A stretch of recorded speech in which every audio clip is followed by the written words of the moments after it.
नमस्कार, मी अनुराधा सनगर. जनवार्तामध्ये आपलं सर्वांचं स्वागत. पाहूया पुण्यातील काही विशेष घडामोडी.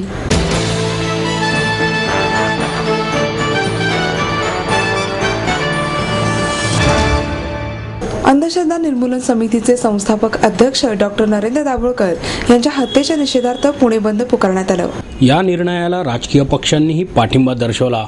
डॉक्टर दाभोळकर यांची ओंकारेश्वर पुलावर दिवसाढवळ्या गोळ्या झाडून हत्या करण्यात आली होती. हाकेच्या अंतरावर पोलीस चौकी आणि नाकाबंदी असूनही गुन्हेगार राजरोसपणे पसार झाले. डॉक्टर दाभोळकरांवरील हल्ल्याची खबर वावटळीप्रमाणे सगळीकडे पसरली. त्यांना तातडीने ससून रुग्णालयात नेण्यात आले, परंतु तोपर्यंत त्यांना मृत्यूने गाठले होते. त्यांच्या निधनाची वार्ता कळताच अख्खा महाराष्ट्र स्तब्ध झाला. परंतु डॉक्टर दाभोळकरांनी आधीच पेटवून ठेवलेल्या मशालीमुळे महाराष्ट्रीय जनतेच्या अंगातील अंगार फुलू लागला. डॉक्टर दाभोळकर यांची हत्या ही पुरोगामी महाराष्ट्राची मान खाली घालायला लावणारी घटना आहे, अशा शब्दात सर्व थरातून या हत्येचा निषेध करण्यात आला. त्यांच्या कार्याने प्रेरित झालेले असंख्य कार्यकर्ते डॉक्टर दाभोळकरांच्या अंत्यदर्शनासाठी पुण्यात दाखल झाले. अत्यंत भावपूर्ण वातावरणात साताऱ्याला त्यांच्यावर अंत्यसंस्कार करण्यात आले. डॉक्टर दाभोळकरांच्या रूपाने राज्याच्या पुरोगामी चळवळीतील एक खंदा कार्यकर्ता महाराष्ट्राने गमावल्यामुळे कळवळलेल्या जनतेसकट अनिसाचे कार्यकर्ते आणि राजकीय पक्षांनी पुणे बंद पुकारला. त्याचप्रमाणे या भ्याड हल्ल्याच्या निषेधार्थ महापालिकेतील महात्मा फुले पुतळ्यापासून ते मंडईतील टिळक पुतळ्यापर्यंत मोर्चाही काढण्यात आला. या मोर्चात राष्ट्रवादी काँग्रेस, मनसे, शिवसेना, भारतीय जनता पक्ष, जनता दल सेक्युलर, शिवप्रेमी संघटना, हमाल पंचायत, रिक्षा पंचायत, आरोग्य सेना यांच्यासह अनेक संस्था आणि संघटना सहभागी झाल्या होत्या.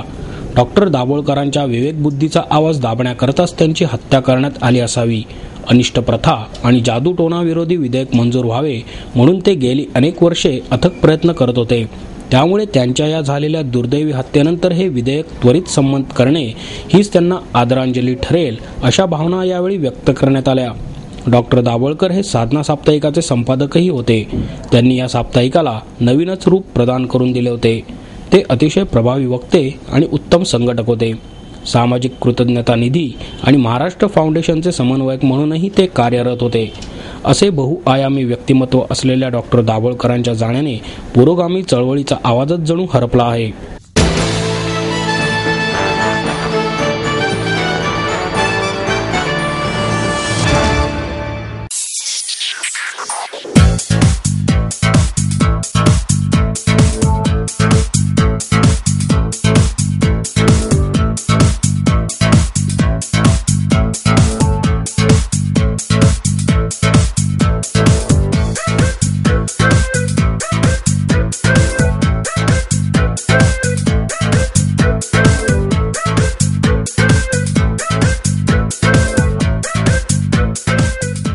माहेर सोडून सासरी आले. इथे प्रेमाची मायेची माणसं होती, पण माझं भविष्य सुरक्षित आहे ह्याचा आनंद, आत्मविश्वास वाढवणारा होता.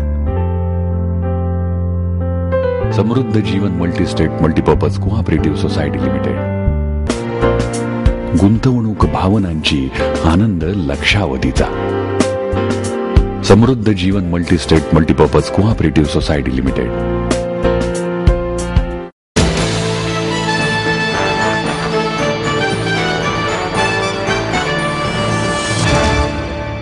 देशातील भाषानिहाय विविधता टिकवण्याची गरज आहे, असे मत ज्येष्ठ पत्रकार दिलीप पाडगावकर यांनी व्यक्त केले.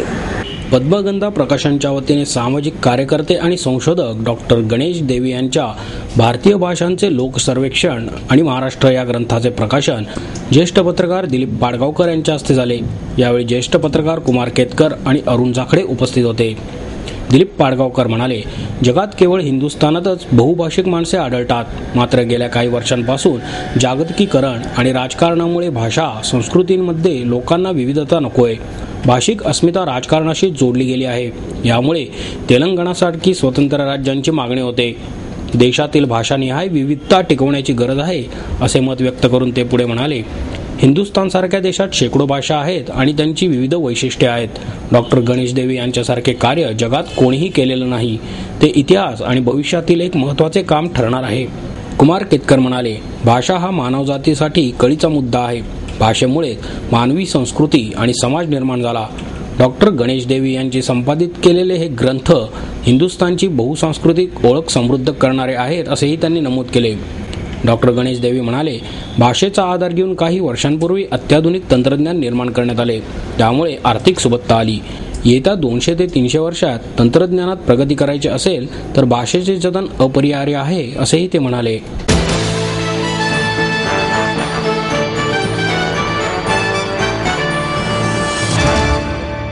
श्रीमंत दगडूशेठ हलवाई सार्वजनिक ट्रस्टच्या वतीने गेल्या वर्षी घेण्यात आलेल्या राष्ट्रीय गणेशोत्सव स्पर्धेचा निकाल जाहीर झाला आहे.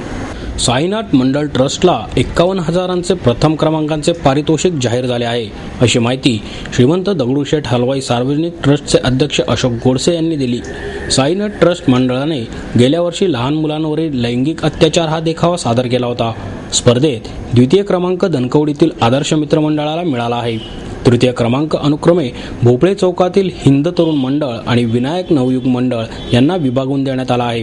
चतुर्थ क्रमांक साखळी पीर तालीम राष्ट्रीय मारुती मंदिर मंडळाला मिळाला, तर 5वा क्रमांक अखिल गणेशबाग मित्रमंडळाला मिळाला आहे. ही स्पर्धा शहराच्या पूर्व, पश्चिम, दक्षिण, उत्तर आणि मध्य विभाग अशा 5 विभागात घेण्यात आली होती. पारितोषिक वितरणाचा कार्यक्रम येत्या 23 तारखेला शिवाजीनगर पोलीस ग्राउंड येथे सायंकाळी 5:30 होणार आहे. गृहराज्यमंत्री सतेज पाटील यांच्या हस्ते पारितोषिकांचे वितरण होणार आहे. पुण्यातील सर्व आमदार, महापौर वैशाली बनकर आदी यावेळी उपस्थित राहणार आहेत असेही त्यांनी सांगितले.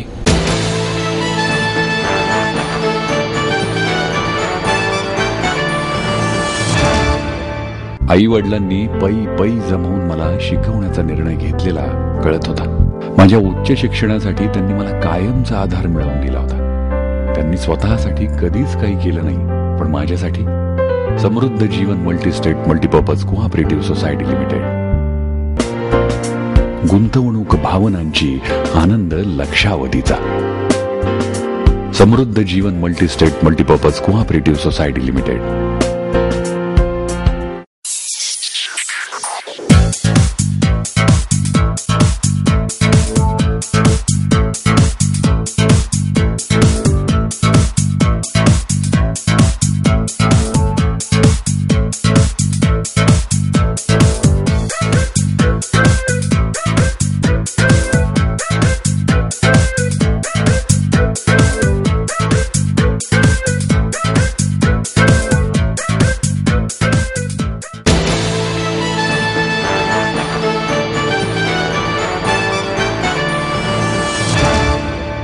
माणसाचे माणूस पण नाकारणाऱ्या जात पंचायतीच्या ठेकेदारांनाही मुक्का लावायला हवा, अशी आग्रही भूमिका प्रसिद्ध विधितज्ञ डॉक्टर असीम सरोदे यांनी घेतली.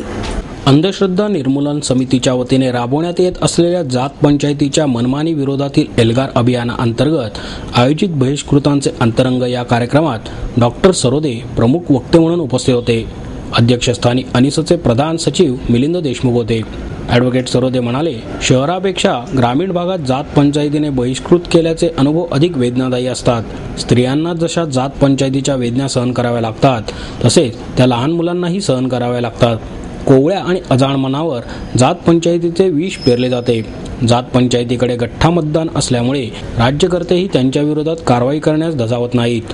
लोकांच्या जगण्याचे प्रश्न निर्माण होत असतील तर या विरोधात कायदे नसले तरी न्याय व्यवस्थेने हस्तक्षेप केला पाहिजे. अन्यायग्रस्त लोकांची बाजू मांडणे खूप अवघड असते. या खटल्यात पैसा महत्त्वाचा नसतो. अन्यायग्रस्त लोकांच्या बाजूने मन लावून लढावे लागते, हे ॲडव्होकेट सरोदे यांनी विविध खटल्यातील दाखले देत पटवून दिले. सरोदे पुढे म्हणाले, जात पंचायतीच्या विरोधात कारवाई करण्यासाठी ठोस असे कायदेच नसल्याचे या संदर्भातील खटले लढताना लक्षात आले. त्यामुळे याबाबतचा कायदा सुदृढ होण्यासाठी समाजातील संवेदनशील लोकांना घेऊन लढावे लागत आहे. या कायद्याबाबतच्या मार्गदर्शक सूचना पारित होतील अशी अपेक्षा आहे. तसे झाल्यास तो ऐतिहासिक निर्णय असेल असेही त्यांनी नमूद केले.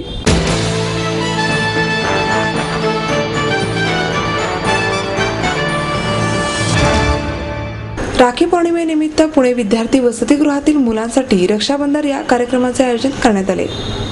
राष्ट्रीय समाज सेवा संघटना पुणे शहर यांच्या वतीने अभिनेत्री जयमाला इनामदार, डॉक्टर माया तुळपुळे, अरुणा कदम, मर्डेकर यांच्या हस्ते वसतिगृहातील मुलांना राख्या बांधून खाऊ वाटप करण्यात आले. गेली 20 वर्षे ही संघटना या वसतिगृहातील मुलांना त्यांच्या घरच्यांची आठवण येऊ नये म्हणून हा उपक्रम राबवित असतात. या कार्यक्रमाचे संयोजन संघटनेचे अध्यक्ष कैलास मानकर यांनी केले. यावेळी या कार्यक्रमाला अशोक कदम, डॉक्टर मधुसूदन घाणेकर आदी उपस्थित होते.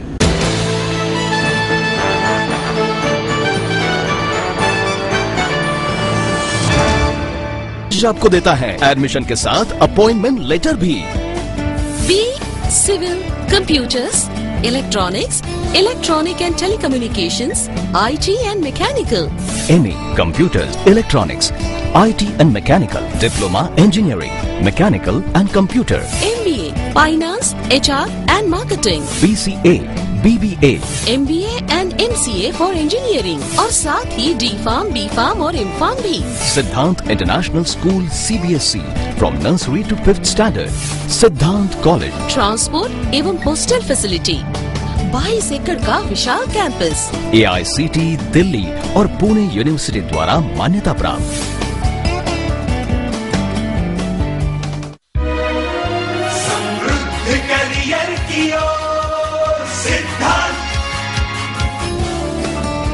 सिद्धांत कॉलेज, सुदुमरे, पुणे.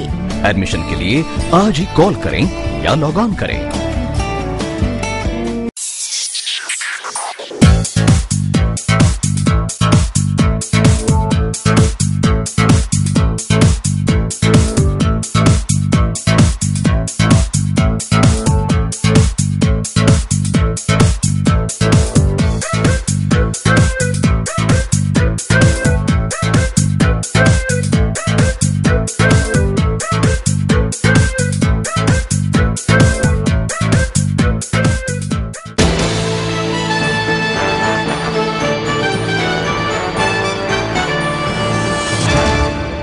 शिक्षण मंडळाच्या फर्निचर घोटाळ्याच्या निषेधार्थ अखिल भारतीय विद्यार्थी परिषदेच्या वतीने आयुक्त कार्यालयावर निदर्शने करण्यात आली.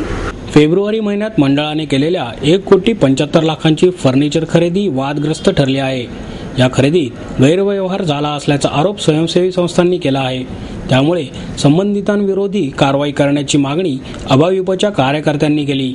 या कार्यकर्त्यांनी महापालिकेच्या मुख्य भवनातील इमारतीमधील आयुक्त कार्यालयाबाहेर जोरदार निदर्शने केली आणि आयुक्त महेश पाठक यांना खुर्चीचा आहेर दिला. यामुळे या ठिकाणी जोरदार गोंधळ झाला. कार्यकर्त्यांनी जोरदार घोषणाबाजी केली. कार्यकर्त्यांना प्रतिबंध करायला गेलेल्या सुरक्षा रक्षकास आणि कर्मचाऱ्यांमध्ये शाब्दिक चकमक आणि झटापटी झाल्या. त्यामुळे 12 कार्यकर्त्यांविरुद्ध शिवाजीनगर पोलीस ठाण्यात गुन्हा नोंदवण्यात आला असून त्यांना पोलिसांनी अटक केली आहे. त्यांना न्यायालयात हजर केले असता त्यांची जामिनावर मुक्तता करण्यात आली आहे.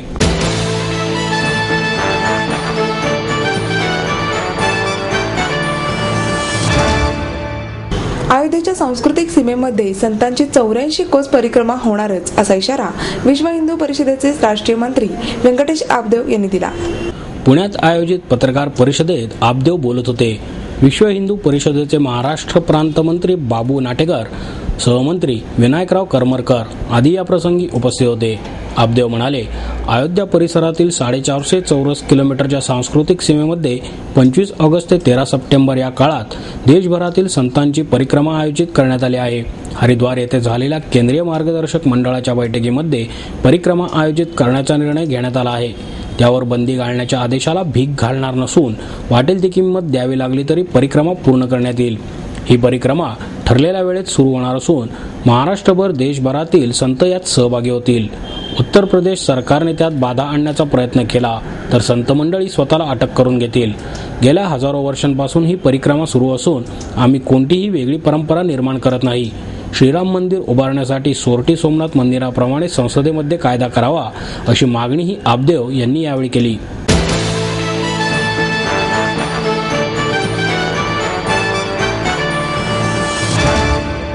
आपलं स्वप्न, आपलं मन, आपलं स्वतःचं घर हेच खरं धन. समृद्ध जीवन पार्क सादर करत आहे 140 फ्लॅट्सची एक प्रशस्त गृह योजना. कात्रज कोंढवा रोडवर बिबवेवाडीपासून फक्त 2 किलोमीटर अंतरावर आपल्या आर्थिक गणितात बसणारे 1 व 2 BHK फ्लॅट्स. तब्बल 3 मजली पार्किंग सह ऐस गार्डन, क्लब हाऊस आणि इतर सुविधांनी सुसज्ज. बुकिंग साठी संपर्क 9850937373 9850947373. समृद्ध जीवन, नांदी सौभाग्याची, सुरुवात प्रगतीची.